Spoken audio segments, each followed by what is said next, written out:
You for joining me back now for this last segment of the show. It's been pretty crazy if you followed this whole scenario with Bill Belichick. Well, first thought that comes to mind with Bill Belichick, you think great head coach, historically one of the best ever. When it was announced that he wasn't going to be coaching the New England Patriots anymore, they decided to go in a different direction. You thought, how could this guy not get a job? How could anybody, not every team in the NFL, how could they not be knocking on his door to come coach them? Because of all the success that comes with Bill Belichick. And he was reportedly close to a lot of head coaching jobs this offseason. And it was close, like I just said, and nothing really came into fruition. There was a lot of maybes, close, imminent, those sort of words you hear, but it never came to solidify itself, and he was left without a job. The one guy you think would probably get hired first right away is still without a job right now. All the head coaching jobs are filled now. So, unfortunately for Belichick, if he still wants to coach, that seems to be the census everyone's getting from Bill Belichick, that he still wants to coach. It would have to be until 2025. And now you get into sort of the reasons why, what happened, where, in which teams. Well, ESPN posted a big report article on their website that sort of went into very, very fine detail over this whole situation. But the biggest things that I took away from it, the first thing was that, according to ESPN and their sources, Bill Belichick finished outside the top three in a lot of these coaching vacancies that were out there. Finishing outside the top three, not getting the job is one thing, but not even being a serious candidate outside the top three is pretty crazy when I read that.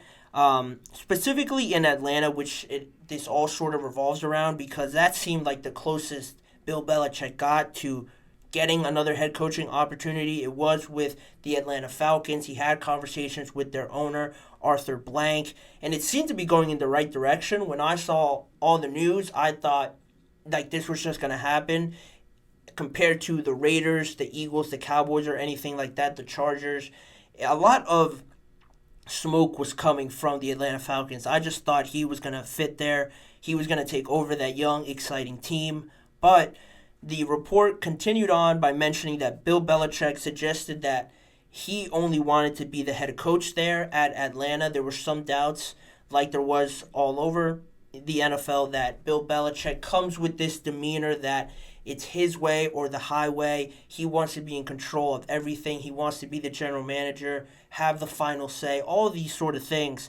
The ESPN report said that he suggested to the Falcons that he'd only want to be the head coach, that he didn't need all that other stuff. He would just be fine with being the head coach. And after all that happened, there were still doubts from Atlanta executives that the assistant coaches, his staff that he would bring on to any team that he was potentially hired with, that he could bring guys like Josh McDaniels, Matt Patricia, Joe Judge, his most trusted assistants. He's had success with all of them, but the doubts come up because Matt Patricia didn't do well with the Lions, didn't do well with the Eagles as an assistant most recently. So there's a lot of doubts there. Josh McDaniels didn't have the best of times in Las Vegas.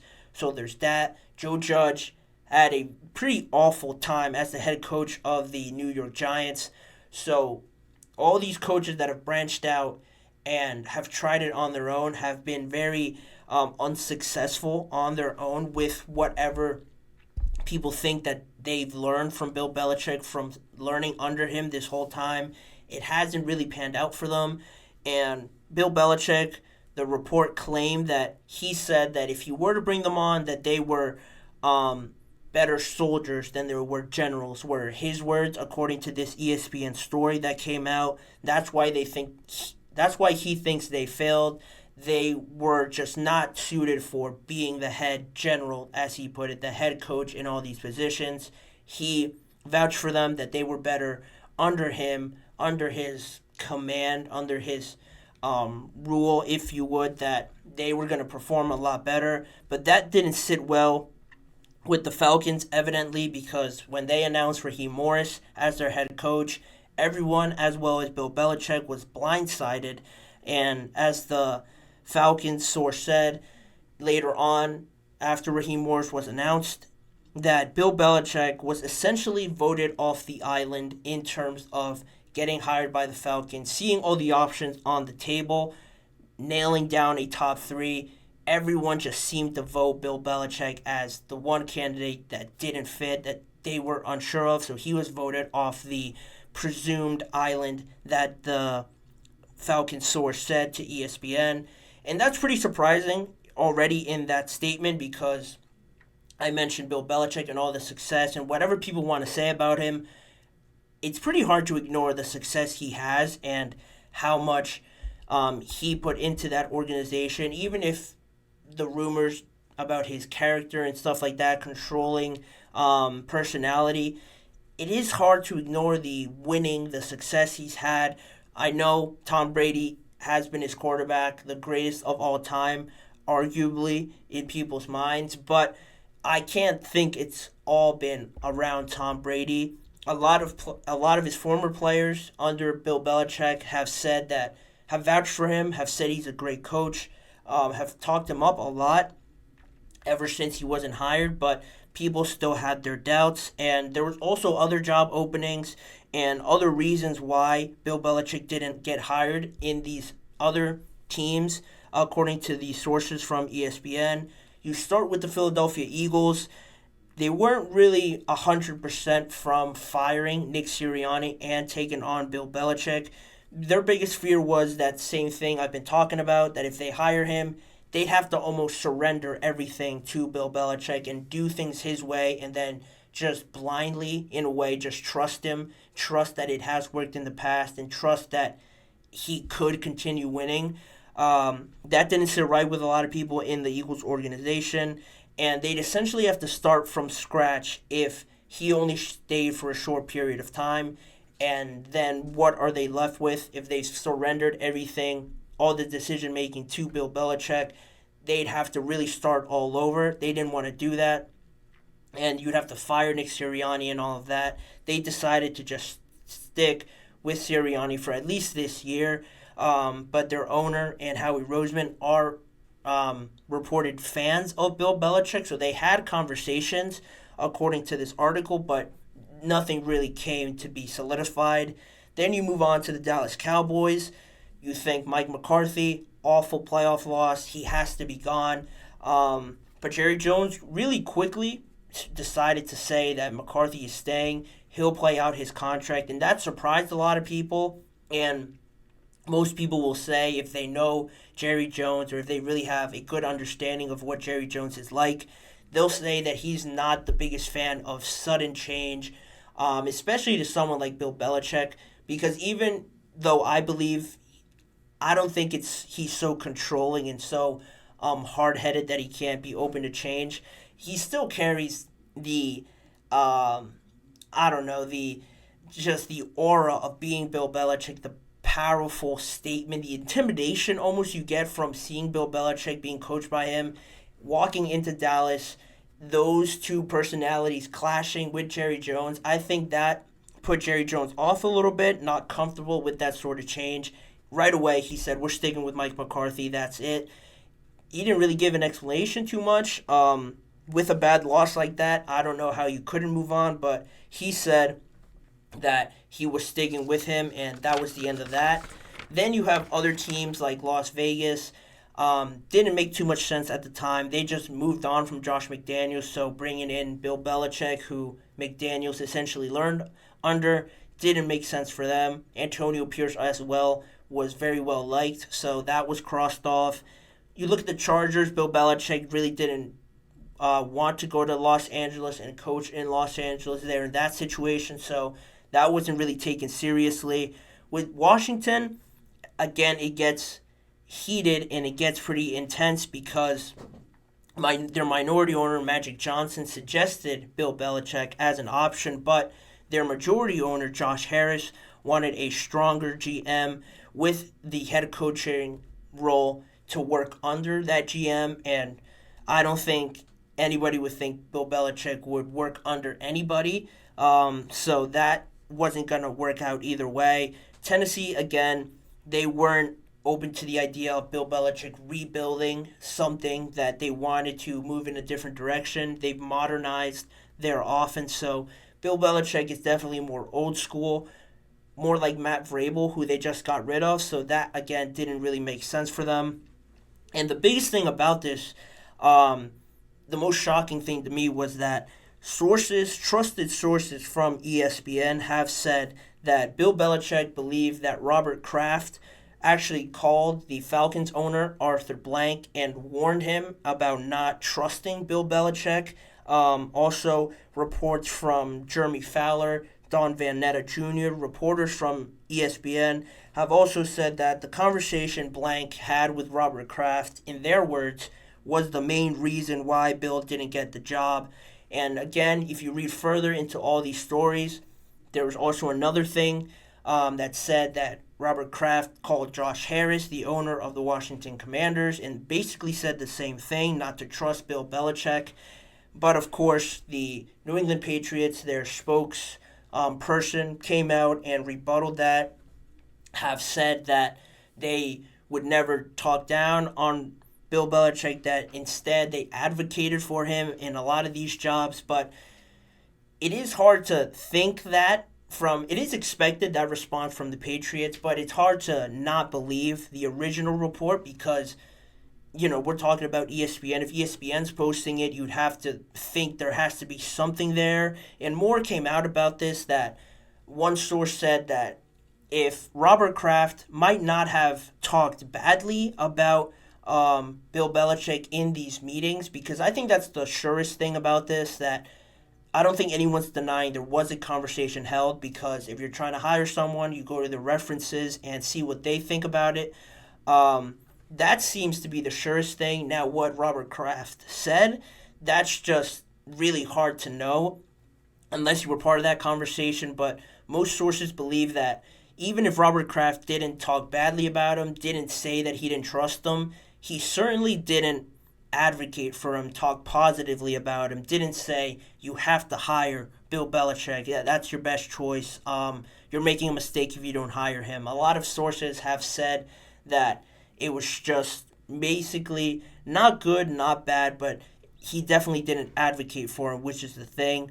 To say he called and said, don't trust Bill, I think that might be a little bit too extreme, because that, with everything that they've gone through, the dynasty and everything that they had there in New England, I find it hard to believe that Robert Kraft might say something like that. It seems too extreme to believe, but that has been some reasons as to why he didn't get the job. People say that's what Bill believes. And then, just to wrap it up here closely towards the end, you look at what has come out recently, and I promise there is a connection here with the Dynasty series. If anybody saw it on Apple TV Plus, I talked about it, how a lot of players weren't happy about it because it didn't focus on the winning, and a lot of it had to do with scandals. And a lot of fans have said that it talked down on Bill Belichick as well. And ironically, it made Robert Kraft almost seem very good, painted him in a positive light as opposed to Bill Belichick. And what's all funny and interesting, and in a sort of conspiracy-like theory, if you look into the Dynasty, people who have watched it have said that the Dynasty, the whole thing was produced, it was copyrighted by Kraft Dynasty LLC. So Robert Kraft, his name is on the production, the copyright company that copyrighted this whole Dynasty series. And now people have started to look funny at this whole situation with the Dynasty and how it was painted out to make Robert Kraft look good. His production company has copyrighted the whole Dynasty. So people look at it as, how it doesn't correlate, it doesn't add up that this was copyrighted by his company and it's hard to believe he didn't have a say in how this was all painted out to be. There's no allegations or accusing him of doing it. I doubt he was in charge of talk bad about Bill Belichick in this Dynasty series. But it is just funny how it works out and how his company copyrighted that production of that series. Then stories like this come out of him saying, don't trust Bill with these other head coaching job opportunities. And Bill now currently without a job. People want to ask why it hasn't happened. All these facts are out there. And it's just a little fishy right now in how all this falls into place. Of course, the Patriots and Robert Kraft are going to say that any of this is true, but it is fishy. There's something definitely weird about this whole situation, and ESPN wrote this big, detailed article about it. So if you want to learn more about it, I suggest go checking that out. But I just wanted to come on here and share the biggest points from it because it does paint and shed some light on why one of the greatest minds in NFL history, successful, accomplished coaches, doesn't have a job right now, is sitting on the sidelines, and that doesn't sit well. It's not really logical to think about, but it is a fact. And now Bill Belichick has more time on his hands than he has ever had. And I mentioned before, he has used his time wisely. He's going to be on the Pat McAfee show to cover the first round of the NFL draft. So make sure to tune into that and see that all happen. I'm sure it's going to be entertaining, but if you were wondering why this sort of situation worked out the way it did, how Bill Belichick didn't get a job, those are some of the reasons why, if you choose to believe them. That's up to you, but it is certainly convincing and pretty reliable coming from ESPN. So it is an interesting topic, a weird sort of fallout between Robert Kraft and Bill Belichick, but that's where it stands. Overall, I think Bill's going to get another job in the NFL. I find it hard to believe that this is the official end, but if some of this or most of this turns out to be true, I think that's very unfortunate for Robert Kraft or the Patriots to go to that length. But of course, you can't say anything's for sure. But based off of everything that was reported and cited, it does seem to be still a little fishy and a little bit of a delicate situation at this moment. But that's where that stands. I'm sure more is going to come out on it in days to come. But for now, that's going to be it for that segment. And that's going to be it for this show. I wanted to make sure I got everything in there. So again, thank you guys for tuning into this episode of the GSMC Chip Shot Football Podcast, brought to you by the GSMC Sports Network. Make sure to like, follow, and subscribe to the show, as well as following us on other social media platforms like Facebook, Instagram, Twitter, and TikTok for more of the network's content. If you want to see more of this show and of me, check out the GSMC Sports Network channel and the Podcast Network channel on YouTube, where YouTube Shorts are posted every day. Full live recorded episodes are all on there as well, on top of individual segment videos. If you just want to watch a certain segment or missed one and want a recap of it, it's all on there on both channels. Make sure to tune in every weekday at 6:30 p.m. Eastern Time for more NFL and football discussions with me, Manny Maradiaga, as your host. Thanking you guys once again for joining me, and I will see you guys back here to wrap up the week tomorrow.